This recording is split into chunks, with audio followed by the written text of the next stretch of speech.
It has been a tradition for Filipinos to bury their departed loved ones in caskets. Now cremation is becoming a popular alternative in the Philippines. But for some who give high value to their faith, it may still be unacceptable. Tonight we discuss the different religious perspectives on cremation. We go on the record. I'm Ruth Cabal.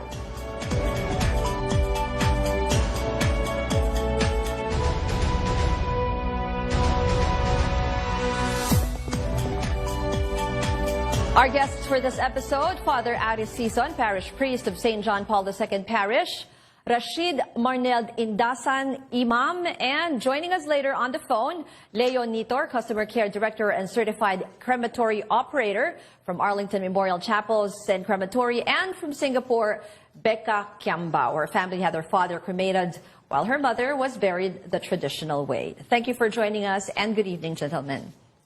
Father, I want to start with you. First of all, kasi we're talking about this because it's what we call undas in the Philippines, di ba po? But can you just tell us what this is all about? Yung commemoration natin ng All Saints Day, All Souls Day, ano po ba ang difference nun? November 1 is All Saints Day. It is a solemnity. It's a feast of the highest level.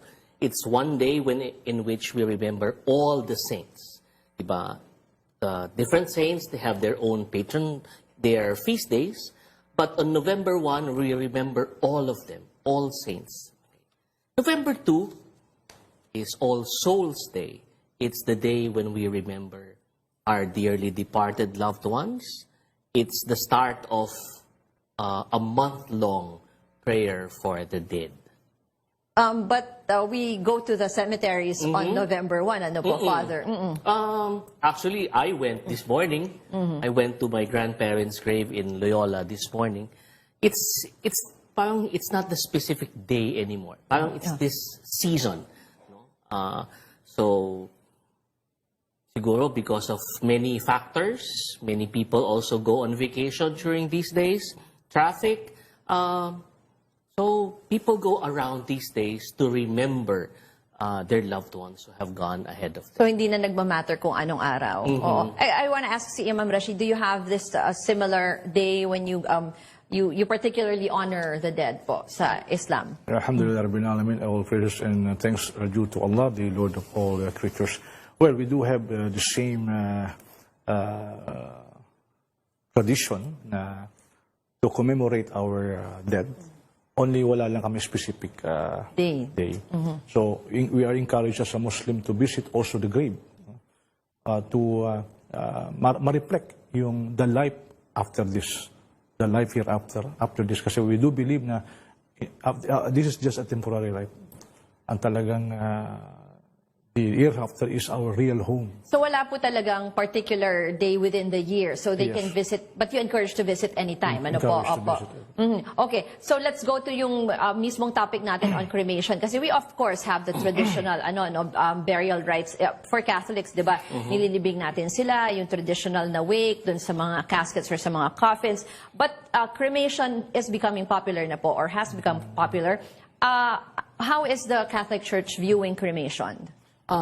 It used to be banned, and it was allowed in the Catholic Church only in 1983 with the new Code of Canon Law. Now it is allowed, although the Catholic Church still prefers the traditional burial. Cremation is allowed. We just have to keep in mind one of the most important Catholic beliefs in the resurrection of the dead. And so, what is taught by the Church is always respect for the body, and in the case of cremation, respect for the ashes. So from here, I think one of the important principles that we need to keep in mind is the Catholic Church allows cremation, but the basic rule is that the ashes be treated the same way as the body. So, like, you don't keep the body of the dead at home. Yes. You do not divide the body. And you don't keep any part of it with you. So, in the case of cremation, the ashes need to be buried, need to be interred in the ground or in columbaries. we do not scatter them. And we do not divide them among loved ones. We do not keep the ashes in lockets. So the ashes should be treated the same way that the body is treated. Okay, before we go dun sa yung mga binanggit nyo na nga na ino-observe na mga practices ngayon, ano, when it comes to cremation, bakit po ba dati pinagbawal ito? Hindi siya acceptable dati? Because it was considered a pagan practice. I think cremation is more popular with pagans and then with Buddhists. And then it became popular only, like for example, I have heard when Mayor Sonny Belmonte was mayor of Quezon City, he was saying, we don't have burial places anymore in Quezon City. So it seems that there is also a necessity. Tapos sanitary reasons, and so on and so forth. So bakit po siya tinanggap noong 1983? Ano pong explanation? Tinanggap siya provided we continue believing in the resurrection of the body and that there are no pagan beliefs attached to it. Pero sa Islam naman po, hindi siya pwede, ano po? We do believe in Islam. Islam as a millata Ibrahim, the religion of Abraham. What was foretold unto him before, commandment by God, yung the way na paglilibing, ay hanggang ngayon po, ganun po ang aming ginagawa. Kasi, at alam ko, sa biblical, ganun din po. Tinuro kay Abel, kay Cain, kay Abel, para ilibing niya kayang kapatid. So, yung pagpaparus, yung cremation po, if I may quote the Quran, sa isang verse ng Quran, in Arabic, وَقَالُوا لَوْ كُنَّا نَسْمَعُ أَوْ نَعْقِلْ مَا كُنَّا فِي أَصْحَابِ السَّعِرِ. Yung pong hell, Catholics and Muslims who believe in hell, ang tawag po dun sa Quran, Ashabis Sa'ir, blazing fire, torment. So based on that, Prophet Muhammad, peace be upon him, said, yung fire o yung apoy ay ito po yung pagpaparusan ng Diyos. At hindi dapat gawin ng tao sa any creature, kahit daga. Hindi namin pwedeng sunugin ng buhay. So kahit napatay na po, hindi dapat ginagawa? Ang patay ho, we do handle it with care. Kaya nga pag pinaliguan namin ng patay, dahan-dahan kung paanong tinuturing namin na masasaktan siya kung buhay siya, ganun din patay. Kaya pag inugasan namin siya, parang baby yan. Hindi namin siya dahan-dahan with care. We handle it with care kasi nag-iingat po kami sa patay. Kasi isusuli namin siya sa lumika sa kanya. So, Ibang paano nga po yung you have certain days na dapat ma-bury? Can you just tell us about how you do it? yes. May tatlong bagay na hindi dapat i-delay sa Islam. Number one, yung sala, yung time of prayer. Number two, ay kung may MU na yung babae at lalaki, magpakasala. Wala nang next year pa. At pag namatay na yung tao, ilibing na. Kasi kinuha na siya, inna lillahi wa inna ilaihi rajiun, from God we belong, into Him we will return. So kinuha na siya, isoli na siya. Ngayon, meron pong tradition sa Islam na yung pong community na dapat gawin nilang paraan na mailibing ito kaagad. Otherwise, sila'y nagkakasala pag hindi ito nagawa. Pero pag may gumawa ng ilan, absuelto na po yung iba. Now, ano po ang significance po dito? Kung itong patay ay, kasi naniniwala po kami sa third stage of life, mayroon pong consciousness doon eh. May punishment at reward sa next stage. Yung pong sa kubor, kung tawagin, sa libingan. May conscious po ang tao doon. Kung yung taong yung gagawaran ng kabutihan ng Diyos, yung kabutihan din na para sa iyo ay dinidelay mo, inaantala mo. Magkagayon din, if he is subject for punishment, inilalagay mo rin yung kasamaan sa ilalim ng yung leeg. Yun ang sinabi ni Propeta Muhammad. Kaya quickly, nilibing po namin.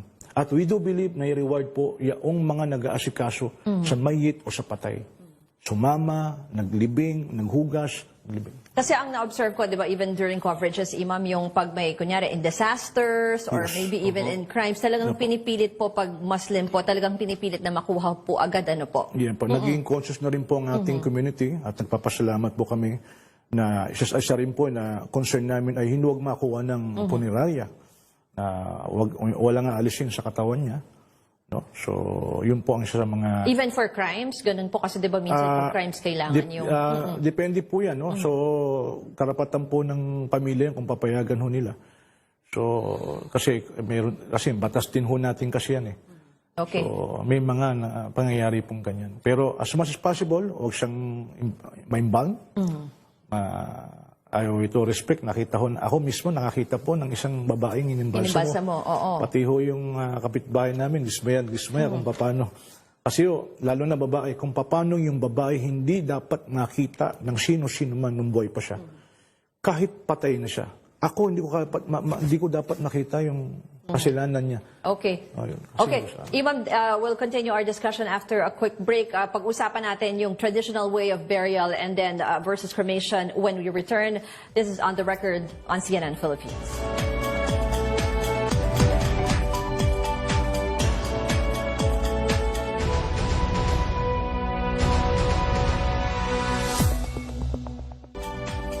You're on the record on CNN Philippines. We're talking about what's popular now, the practice of cremating your dead loved ones. Now, Father, you were saying again, hindi naman kasalanan na tinuturing ng simbahan yung cremation, di ba? Accepted na siya since 1983. Okay, pero... mukhang may mga ilang practices na kumakalat na hindi ayon, not in accordance with the teachings and the beliefs of the Catholic Church. Like keeping the ashes, the cremated remains at home, or scattering them at sea, except in the case of sailors, because sailors have a long-standing tradition of their bodies being buried at sea. Yeah. Matagal na yung tradition na yun, so that was done with the body, so it can be done with the ashes. But for all others, no, ashes should not be scattered anywhere. Ashes should be in a columbary or buried. Okay? Pero yung ginagawa, hindi ba pwede kunwari, parte nun, iwan sa bahay, or parte nun yung nilalagay sa kwintas or sa bracelet? I will go back to the basic principle, no, that you treat the ashes the same way you treat the body. So, for example, if you are 5 siblings, no, you don't get one finger each. Okay. You don't do that. Diba? You don't keep one part of the body here, another part of the body abroad. You don't do that. Gustong-gusto kong makasama yung namatay kong kamag-anak, Father. We need always, for Christians, no, for Catholics, we always have to follow what the Church teaches about that. It's never just what we want also, but we need to be guided by our faith in the things that we do. Okay. Balikan natin yung discussion. Kasama natin si Father and si Imam Rashid dito sa studio. But we go first to Becca Kiambao. She's actually from Singapore, kaya she joins us by the phone. Her father was cremated, pero her mother was buried the traditional way. Becca, good evening. Yeah. Yes. Hi, good evening. Becca, pakikwento mo nga sa amin, bakit kinremate yung tatay niya? Was it your wish ng family or yung daddy niyo mismo? He actually wished for it. Bakit daw? Parang sa kanya kasi, he doesn't want to be buried yung body niya.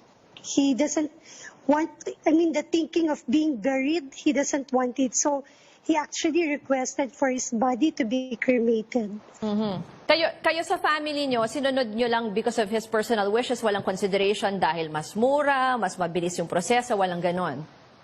Walang ganon. We just follow what he wished. So when he passed away, yun yung ginawa namin. We cremated his body. And then now, nasaan si father mo? Okay, kasi si Mama, when she passed away, what the siblings did, yung kami magkakapatid, we decided to bury the urn ni Papa together with Mama. Okay. Sa sementeryo, kasama na yung urn. Yes. So hindi nyo na, kasi yung ibang pinapractice ngayon, merong sa bahay or may sinaboy sa dagat, hindi naman kayo nagkaroon ng ganon. Kasi nga sinasabi ni Father, hindi dapat ginagawa yun eh. Hindi. Nagkaroon kami na ganon. Kasi when Papa passed away in 1996, yung urn niya nasa bahay lang. Tapos Mama passed away in 2001. So, binary namin together. Okay. So you were just following the wishes nga of the father. And then nagsama na rin naman sila, no? Your father and your mother. Okay, thank you very much kay Becca for sharing her story about yung cremation ng kanilang father. We go now to Leo Nitor from Arlington Memorial Chapels. Good evening, Leo. Hi, ma'am. Good evening. Ms. Ruth and Father Aris and Imam Rashid. Magandang gabi rin po. Leo, can you just give us an idea gaano ba kasikat or ka-popular yung cremation versus the traditional way of burial? Okay, at Arlington, our data shows a few years ago, our cases po, ang burial po mga nasa 70%, then 30% is the cremation. But during this time, it raises to 50 to 60%. Okay. Basically, halos pantay or mas marami na, kaunti sa burial. So, kaya nakikita namin na unti-unti na natatanggap ng mga Pilipinos ang cremation. Anong observation yung nakaraniwang rason nila? Dahil ba sa presyo or dahil yun yung wishes mismo nung namatay? Actually, different reason pero isa sa mga dahilan din ang price, no? And also, yung bilin din nung mismong loved one nila na nag-pass away. Minsan may mga iniiwang will or binibilin sa mga kaanak na when the day comes na gusto nila magpa-cremate. Okay. Can you give us an idea? Yung binanggit mo kasi yung price Magkano ba? Kunwari, kung i-compare mo. Di ba may mga package yan? Magkano? Yes. Oo. Arlington cremation packages po kasi is designed to take care of the family during the hour of the bereavement, no? Covering all the needs from the moment of their loved one is transferred to our care until na madala siya sa kanyang final resting place, no? And we have the basic cremation package to hanggang sa most complete cremation package namin that ranges from 100,000 to 400,000. Unlike sa burial that ranges from 200,000 and up to more than 1 million pesos. So parang doble, gano'n. Pong cremation, parang 50% na cheaper. And when you're saying 100,000 for cremation, kasi package na yan, kasama na yung mga araw na nasa wake, ano, ganon. Yes, that's why Arlington also create a cremation program that is first of its kind, no? Paying tribute to the unique life of story of their loved one. And our program has also garnered international recognition from the NFDA, or National Funeral Directors Association, which is the world's leading and largest funeral services association that promotes world-class. Okay, Leo, pag ganyan ba, usually mas mabilis ba yung wake pag kinremate na? Pareho lang. Depende rin sa family. Pero yung proseso ng cremation, yun ang mabilis po. Arlington po, we cremate, usually ang cremation namin will just take 45 minutes to 1 hour. Okay, ganun lang. Kasi parang dati, naalala ko, inaabot pa ng 3 oras, 4 na oras. So ngayon pala mas mabilis na, no? We have the modern machine kasi kaya mas mabilis yung aking proseso. Pero in terms din yung isa pang issue dyan, di ba? Yung libingan. Kasi yung mga lupa, lote, mas mahal. Paano mo naman i-compare? Una rin, ang mga reasons din ng mga client family natin is talagang crowded na yung ating mga memorial lots.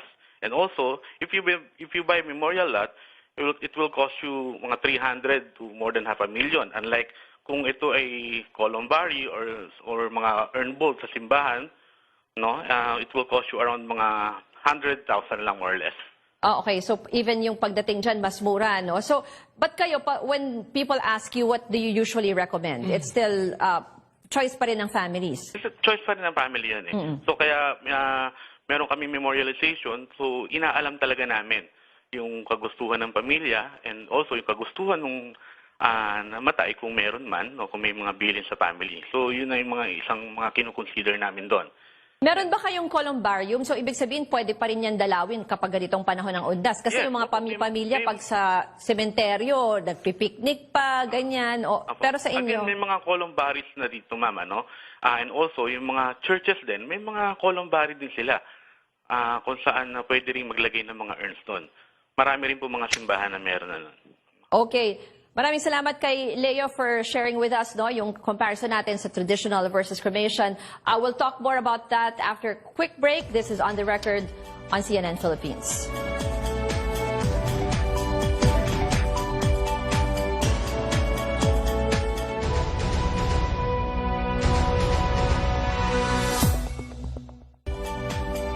You're watching On the Record on CNN Philippines. We're talking about cremation and yung tamang paraan ng paggawa nito, and also on the part of Islam that it's actually not accepted. No, but can you just tell us, Father and Imam, with regards to Catholics and to Muslims, how do you view death? Ano po ba ang concept ng death, and why is it important to properly honor our dead, Father? For us Christians, death is not the end, but it is the beginning of life, the real life that we are all preparing for. Our life here on earth is but a preparation for the next. So everything that we do is in view of that. So death is not the end. And Jesus Christ, after 3 days, after dying, suffering, dying, rose again. And we look forward to our own resurrection. So, death for us is something that we should prepare for. We should live our lives here in such a way that we are ready for that when that time comes. And death for us is the door that leads to the next life, the real life, life with God. We were promised that life when we were baptized, and we look forward to be with God, to resurrect with Him when our time comes. Imam Rashid. Sabi ho ng Quran, kullun nafsin da'ikatul maut. Ang lahat ng may buhay ay makakatikim ng kamatayan. Sinabi ni Propeta Muhammad, peace be upon him, kilala niyo ba kung sino ang pinakamatalinong tao? Yaong nag-iisip, iniisip ang kanyang kamatayan palagi at kanya itong pinaghahandaan. Sa papanong parang pinaghahandaan na ang isang mananampalataya maging conscious, ano pang mabuting magagawa niya habang siya nabubuhay. Dalawa lang po kasi yung dahilan, kaya nabubuhay pa tayo ngayon.